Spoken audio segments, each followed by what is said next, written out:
So first of all, we have to look into the source of death, or like what caused the death. First of all, we have to put to light what death is all about and what brought death. First of all, we realize that when Adam and Eve, when they sinned against God, like when they broke the covenant with God, they adopted a sinful nature, or the body that wasn't obedient anymore, the body that couldn't surrender to God anymore, the body that wasn't the temple of the living God anymore, because we were created for God's pleasure. So our bodies were glorified, were for God to live in us. Because when we read the Bible, we hear that Adam could talk with God, could talk with God. They could he could hear voice of God. He could take a walk with God. He was enjoying the presence of God. There was a strong fellowship with God. But then when a human being, when Adam obeyed the tricks of the devil,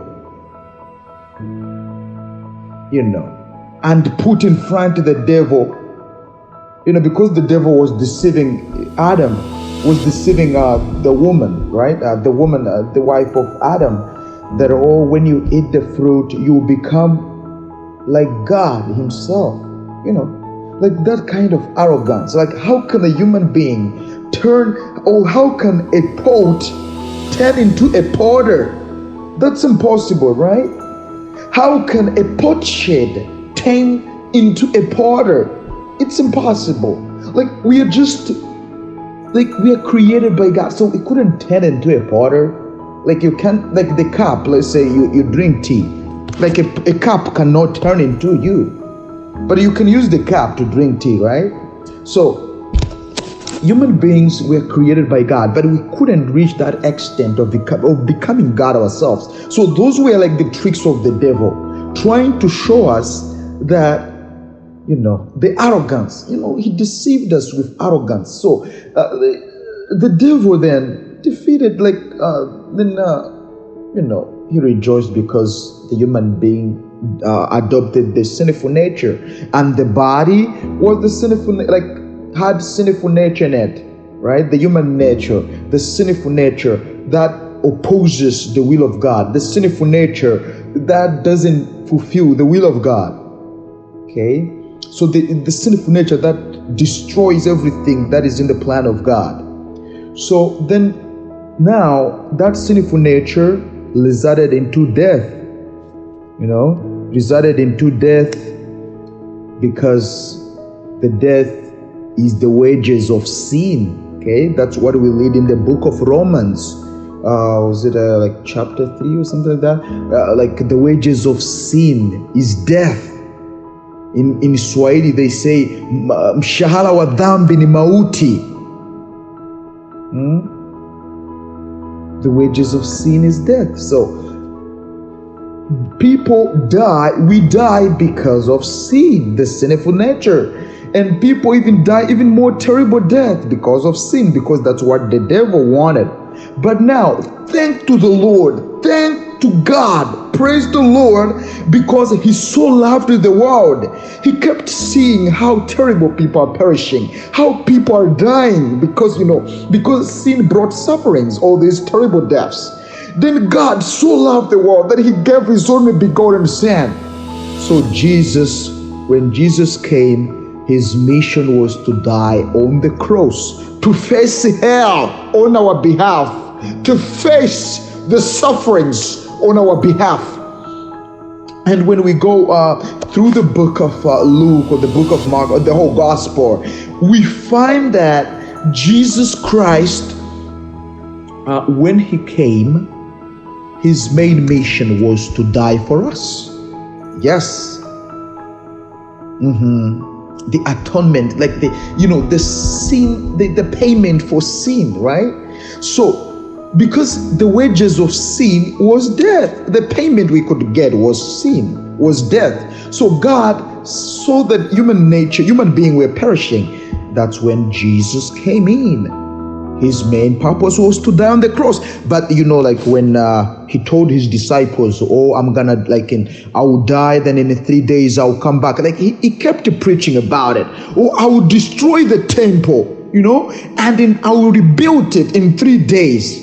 The temple, he was like kind of saying of this body, because at that time the temple of Jerusalem was resembling the future us, the church, right? The temple of Jerusalem was symbolic of the real us today, because right now we are portable temple of the living God, the Spirit of God in us. So he saw the temple of Jerusalem and he told the people, destroy this temple for 3 days and I'll rebuild it.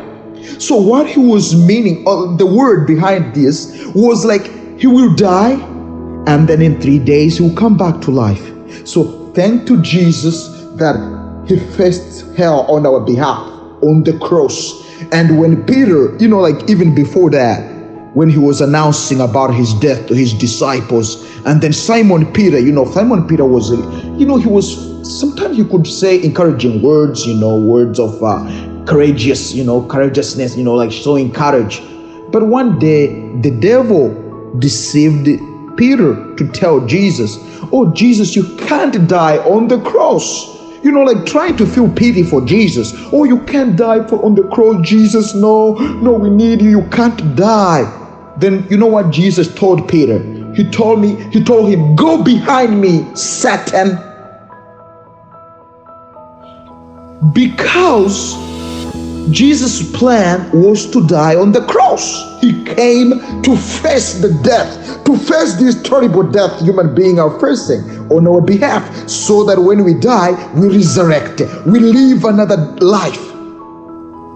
So Peter, Jesus told Peter, no, I have to die on the cross to save human being, and that's why I'm here too. I should let you know that I'm not here for joking, for anything else, or to just walk in the streets doing miracles. No, I'm here to save human beings, human race, who have been suffering for ages, who have been seeing no way out. And then when he died on the cross, because the saints at that time were also going in the chest of Abraham, right? But it wasn't in paradise. It was where Abraham was buried. Like there was a specific place for the saints, but it wasn't in paradise. The Bible tells me in the book of Matthew that when he died, the rocks split, the curtain torn in two from the top to the bottom, and the tomb of the holy people broke open, the bodies raised to life. And the people were seen walking in Jerusalem appeared to many after resurrection of Jesus. So Jesus is the life. Jesus is the resurrection. Jesus, when we believe in him, we shall live, even if we die no matter how terrible death we're gonna die, whether they're gonna burn us, whether they're gonna kill us, whether they're gonna shoot us, whether they're gonna do whatever, whether they're gonna cut us in pieces or whatever. I don't know if they're gonna do us a sausage, whatever. I don't know how terrible death we're gonna die, but we surely know that Jesus faced death on our behalf, so we are no longer dying. So on the cross, he dealt with my sins. Then in the grave, he dealt with my death. So that's why we forget in the past what happened in the past, and we just go forward to get hold of that thing that Jesus got hold of us. Amen. Amen. Amen.